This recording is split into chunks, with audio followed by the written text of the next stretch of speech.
Hello, Law Geeks. Welcome to Credence Law Learning. I hope you're all doing great. This video is being presented for educational purpose. In this, we are going to concentrate on syllabus analysis of the contract one, along with its expected questions unit wise. Speaking of the contract one, here we are just going to cover the basic principles of the contract. First part is from section one. First part of the contract is from section 1 to section 75. Section 1 to section 75.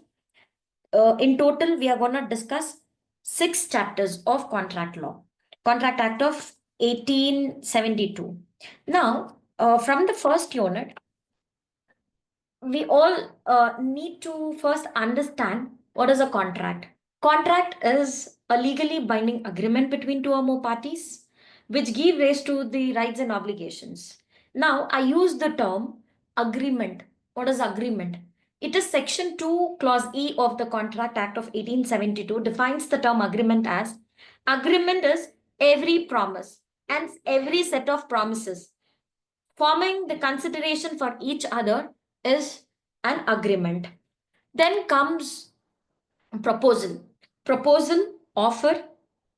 Offer is nothing but proposal, synonym to each other. But in the Bare Act, we find the term proposal being used, not the term offer. It is section 2A, which defines the term offer as it says, when one person signifies to another his willingness to do or to abstain from doing anything, and this willingness is being expressed to get the consent of the other party. This is called proposal, offer, which is very important from the first unit.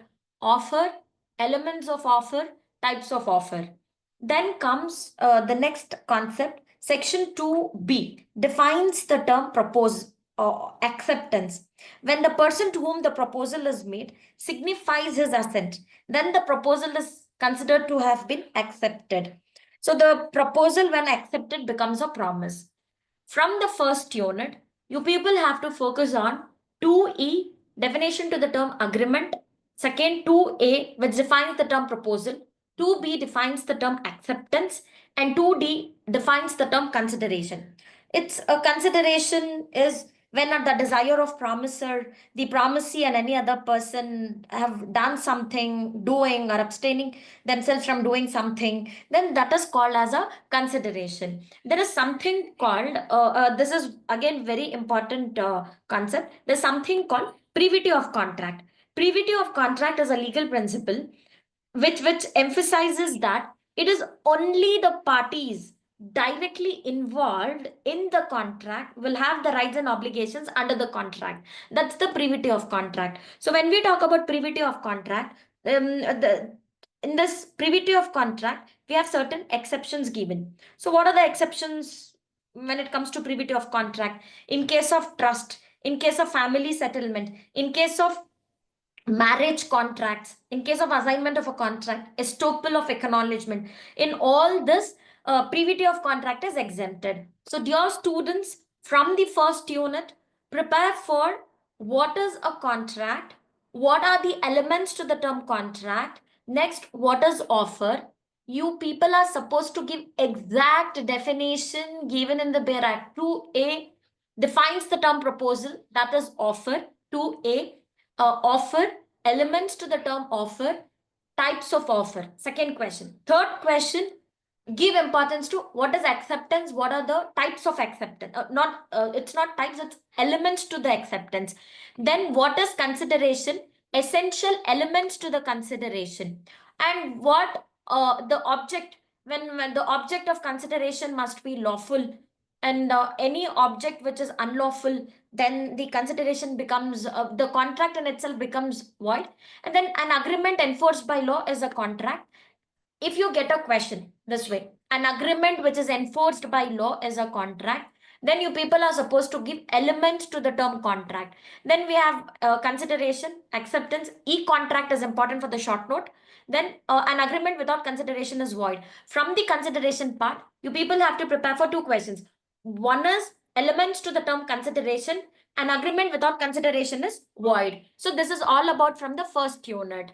Okay, speaking of the second unit, from the second unit, capacity to contract. So the question is, what is capacity to contract? We do have section 11 given in the act, wherein it talks about who are competent to contract. Every person is competent to contract who is of the age of majority. It is according to the Indian Majority Act, 21 years is the age of majority for someone who is under the custody of the court.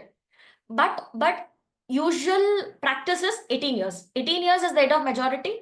If somebody is under the control of the court, then the age of majority will be 21 years.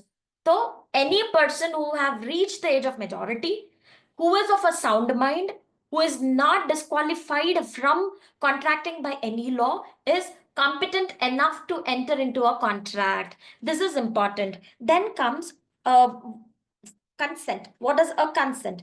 It is given under section 13. Section 13 says consent.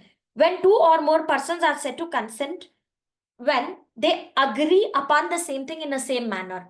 When you agree upon the same thing in the same manner with the opposite person, then it is considered to have been consented. So what is free consent? Section 14 defines the term free consent. Consent is said to be free when it is not caused by, one is when it is not caused by coercion, which is given under 15. If it is not caused by undue influence, which is given under 16.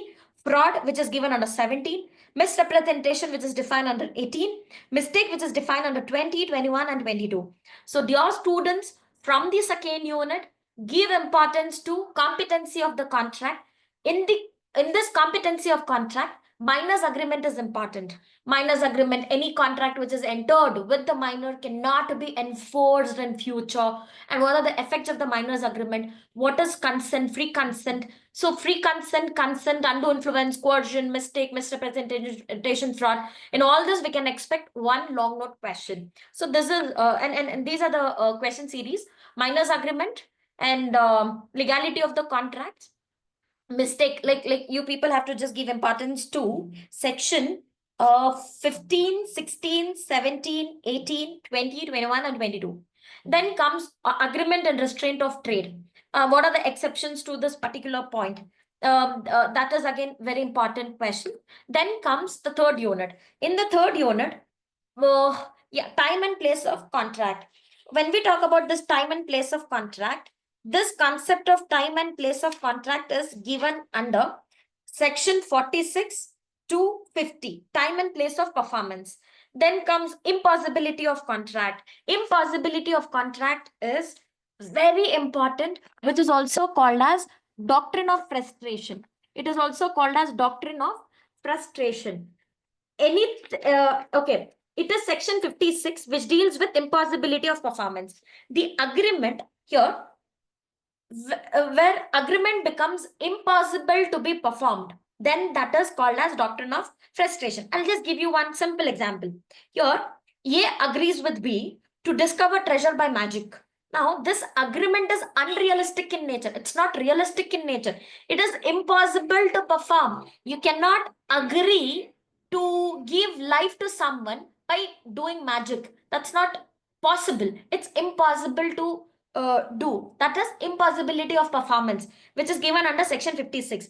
To this impossibility of performance, yes, this is the concept. And again, we can expect this impossibility of performance as a practical oriented question. So give your 100% to this impossibility of performance. And then we do have types of damages is again important. Now, these are the certain expected questions from the third unit. And we have an agreement and restraint of trade is void. Very important. And then we have contingent contract, wagering contracts, law relating to time and performance, impossibility of performance. Listen, impossibility of performance and doctrine of frustration. Doctrine of frustration, it's the same. And quasi-contract. Quasi-contract means no one shall enrich himself unjustly at the cost of another. This is all about the third unit. And it's just a quick information about the classes available. If you're in need of handwritten notes, classes, and guidance, you can contact to our team on the given number. Will give you the assurance of qualitative learning and proper revisions and recordings, and also the live sessions and proper guidance. So you can just contact our team. Then speaking of the fourth unit, it's remedies to the breach of contract, damages, types of damages, remoteness of damages, contract, quasi-contract. So quasi-contract, we can expect this question to be asked from the third unit or fourth unit, but it is very important. Then, and this is just the fourth unit questions.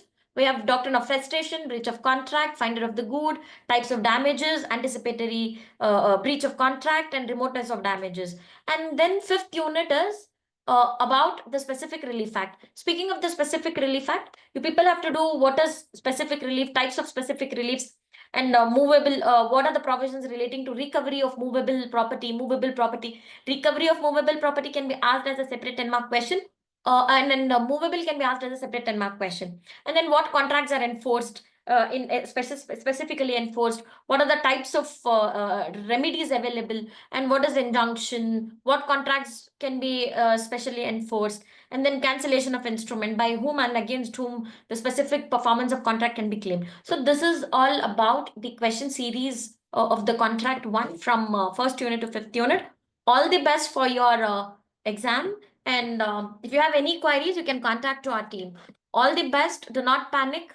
Wake up early in the morning at 4 o'clock and prepare for your exam. And give importance to the BER Act. Students, I'm repeating this again and again, give importance to the BER Act. Without reading the BER Act, you cannot expect to be a good student, and you cannot expect to be a good lawyer. If you want to flourish in this field, you need to get your hands on the BER Acts. Anyway, see you all in the next lecture. All the best.